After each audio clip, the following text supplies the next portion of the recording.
Hello बच्चों, संकल्प classes में आप सभी का स्वागत है। आज जो बात करने जा रहे हैं, क्या बात करेंगे?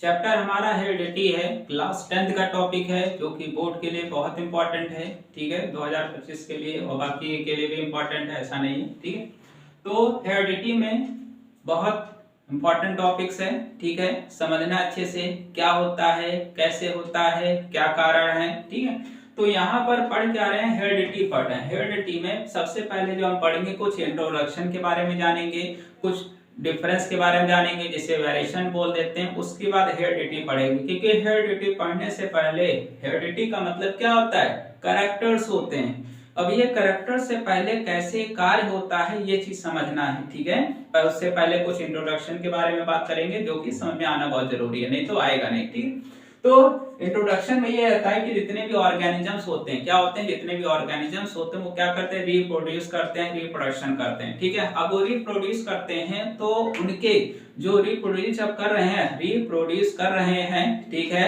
जन्म दे रहे हैं किसी भी बच्चे को या फिर किसी भी संतान को, उस समय उस संतान के अंदर कैरेक्टर्स किसके आते हैं, कुछ लक्षण आएंगे, कुछ क्वालिटी आएगी। तो ये क्वालिटी या कुछ लक्षण ये कहां से आते हैं, पेरेंट्स से आते हैं। तो पेरेंट्स से कैरेक्टर्स आ तो रहे होते हैं, लेकिन यहाँ पर पेरेंट्स से जो कैरेक्टर्स आ रहे होते हैं वो टोटल पूरी तरह से क्या होंगे, मिक्सर होंगे। किसका मिक्सर होगा, क्योंकि यहाँ पर पेरेंट्स दो होंगे, एक मेल होगा एक फीमेल होगा। तो मेल से कुछ कैरेक्टर्स आएगा और फीमेल से कुछ कैरेक्टर्स आएगा। ठीक है, तो मेल और फीमेल से अगर दोनों से कैरेक्टर्स आ रहे हैं तो उससे एक नया ऑफस्प्रिंग बनेगा, एक नया संतान। तो जो नए संतान के अंदर कैरेक्टर्स होगा वो टोटल कार्बन कॉपी नहीं होगा, किसकी तरह, पेरेंट्स की तरह नहीं होगा। हो सकता है पेरेंट्स में हम किसी की तरह दिख रहे हो और कैरेक्टर्स या मेल या फीमेल के हमारे फादर की तरह दिख रहे हैं, लेकिन कैरेक्टर्स किसके हैं, फीमेल के हैं, मतलब मदर के कैरेक्टर्स मिल गए। तो ऐसा हमेशा यहाँ पर देखने को मिलता है। ठीक है बच्चों, टोटल कार्बन कॉपी कभी नहीं होगा, कुछ ना कुछ कैरेक्टर्स मिस रहेंगे, तो कुछ कैरेक्टर्स डोमिनेंट रहेंगे। अभी पढ़ना है डोमिनेंट क्या होता है, रिसेसिव। जो कैरेक्टर्स दिखते हैं वो डोमिनेंट कहलाते हैं, और जो कैरेक्टर्स क्या हो जाते हैं, छिप जाते हैं। ठीक है, छिप गए, क्या कहलाएंगे, रिसेसिव कहलाएंगे। तो उसी तरह से इसे क्या बोल देते हैं, वेरिएशन। जो ये हमें देखने को मिलता है अलग अलग तरह के ऑर्गेनिजम्स में, उनके पेरेंट्स में, उनके ऑफस्प्रिंग में या उनके संतान में, तो जो अंतर देखने को मिलता है, इसी अंतर को क्या बोलते हैं, वेरिएशन बोल देते हैं। इस डिफरेंस को क्या बोल देंगे, वेरिएशन बोल दिया जाएगा। ठीक है, अब ये जो वेरिएशन है आगे चल करके और कैसे होगा, तो वेरिएशन क्या क्या हो सकता है, या तो उसके बॉडी के स्ट्रक्चर में बदलाव दिखेगा, या फिर क्या, फिजियोलॉजिकल इंटरनल स्ट्रक्चर में बदलाव दिखेगा, या फिर बिहेवियर में बदलाव। तो बिहेवियर देखते हैं, एक तो बॉडी का स्ट्रक्चर में बदलाव देखने को मिलता है। मम्मी पापा से अगर हम बिहेवियर अपना चेक करेंगे तो कुछ कैरेक्टर्स देखने को मिल रहे होंगे, कुछ कैरेक्टर छिप गए हैं। कुछ बॉडी के स्ट्रक्चर देख रहे होंगे पेरेंट्स की तरह, कुछ छिप गए होंगे। तो ऐसे लगातार वेरिएशन देखने को मिलता है। ये जो विभिन्नताएं हैं, ये जो डिफरेंस है, लगातार देखने को मिलता है। ठीक है, अब यहाँ पर क्या होगा, वेरिएशन दो तरह का होगा, या तो हम इन्वायरमेंट की वजह से कुछ अपने बॉडी में बदलाव ले आएंगे, या फिर कुछ क्या होगा, जेनेटिक्स या डीएनए की वजह से बदलाव आ जाएगा। तो जो अगर एनवायरनमेंट की वजह से हमारी बॉडी में बदलाव आया, किसकी वजह से, वातावरण, एनवायरनमेंट, एनवायरनमेंट। तो एनवायरनमेंट की वजह से जो हमारी बॉडी में बदलाव दिखेगा वो क्या होगा, वो बॉडी को जीवित रखने के लिए हमने किया है। किसके लिए, बॉडी को जीवित रखने के लिए। ये जब कोई भी ऑर्गेनिजम्स की डेथ हो जाती है उस समय ये भी कैरेक्टर्स लॉस हो जाता है। क्या हो जाता है, लॉस हो जाता है। ये केवल अपने जीवित रहने के लिए, अपने आप को एडेप्ट करने के लिए, अनुकूल रखने के लिए हमने बना रखा था, हमने सीख रखा था। तो इस तरह के वेरिएशन को क्या बोलते हैं, सोमेटिक वेरिएशन। सोमेटिक वेरिएशन क्या होते हैं, एनवायरमेंटल कैरेक्टर्स होते हैं कि एनवायरमेंट की वजह से हमारी बॉडी में जो बदलाव दिखता है उसकी वजह से जिस तरह से हम रह पाते हैं वो क्या कहलाता है, वो एनवायरमेंटल कहलाता है या सोमेटिक वेरिएशन कहलाएगा। ठीक है बच्चों, ये लोकल चेंज होता है। कैसा होता है, लोकल चेंज होगा। कैसा होगा, लोकल चेंज होगा। ठीक है, लोकल का मतलब क्या हो गया, कभी भी लॉस हो सकता है। ठीक है, बात समझ आ गया। जैसे ही वो ऑर्गेनिजम्स की डेथ हो गई, मृत्यु हो गया, ये कैरेक्टर्स अपने आप लॉस हो जाते हैं, अपने आप लॉस्ट हो जाएंगे। समझ में आ गया, क्लियर। उसके बाद आता है जेनेटिकल या जर्मिनल वेरिएशन। जर्मिनल वेरिएशन का सिंपल मतलब क्या होता है कि इन ऑर्गेनिजम्स में क्या होगा, इनके डीएनए में बदलाव अगर होगा तो कैरेक्टर्स हमेशा के लिए बदल जाएंगे। मान लेते हैं कोई भी दो कैरेक्टर से, मान लेते हैं पेरेंट्स ले लिया, पेरेंट्स में क्या बनेगा, स्पर्म बनेगा, और फीमेल में क्या बनेगा, ओवा।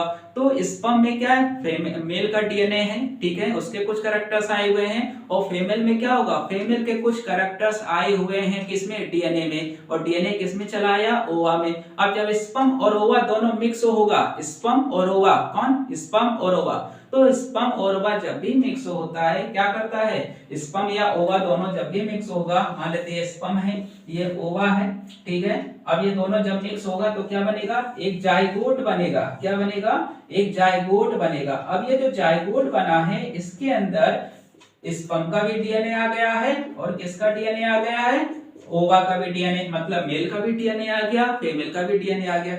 अब ये डीएनए दोनों आकर के यहाँ मिक्स हो गए, मिक्स होने के बाद जाइगोट बनेगा। अब जब ये जाइगोट बनेगा, जाइगोट के अंदर क्या दिखेगा हमें, धीरे धीरे बढ़ता जाएगा, ऑफस्प्रिंग बन जाएगा, संतान बन जाएगी। अब उस संतान के अंदर उन पेरेंट्स की वजह से कुछ कैरेक्टर्स में डिफरेंस दिखेंगे। दोनों पेरेंट्स जो हैं, मेल या फीमेल, या मेल या फीमेल ले लेते हैं, दोनों के कैरेक्टर्स उस ऑफस्प्रिंग या संतान के अंदर आ तो गया है, लेकिन पूरी तरह से नहीं दिखेगा। क्या होगा, पूरी तरह से वो कैरेक्टर्स नहीं दिखेगा। क्यों नहीं दिखेगा, क्योंकि कुछ कैरेक्टर्स छिप जाते हैं तो कुछ कैरेक्टर्स नजर आते हैं, और जो कैरेक्टर्स नजर आते हैं उनको डोमिनेंट बोल देते हैं, और जो कैरेक्टर्स छिप जाते हैं वो क्या कहलाएंगे, वो रिसेसिव कहलाते हैं। ठीक है बच्चों, तो ये याद रखना है, क्या करना है, ये याद रखना है, ठीक है। अब यहाँ पर,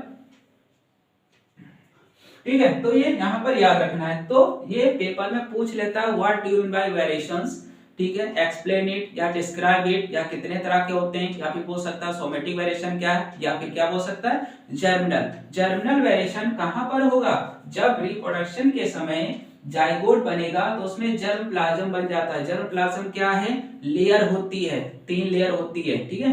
तो अब उनमें क्या होगा, और ऑर्गेनिज्म जो होगा उनमें जो जर्म सेल्स होगा वो जब पार्टिसिपेट करते हैं, मतलब स्पर्म हुआ पार्टिसिपेट करेंगे, उससे जाइगोट बना। अब जाइगोट के बाद क्या होगा, उनमें जर्म सेल्स बनेंगे, जिनकी वजह से बॉडी में, बिहेवियर में, उनके मॉर्फोलॉजी में, उनके फिजियोलॉजी में, इंटरनल, बाहर और बिहेवियर सभी में बदलाव देखने को मिलता है। क्या कहलाता है, जर्मिनल वेरिएशन कहलाएगा। क्या कहलाएगा बच्चों, जर्मिनल वेरिएशन कहलाएगा, ठीक है बच्चों। तो ये बहुत इंपॉर्टेंट था, इंट्रोडक्शन हो गया, वेरिएशन हो गया इनके सोमेटिक। तो वेरिएशन क्या होगा, जो बॉडी में डिफरेंट तरह के ऑर्गेनिजम्स होते हैं उनमें अलग अलग कैरेक्टर्स नजर आते हैं, वेरिएशन कहलाएंगे। या तो मॉर्फोलॉजी दिखेगा, या फिजियोलॉजिकल दिखेगा, या बिहेवियर में दिखेगा।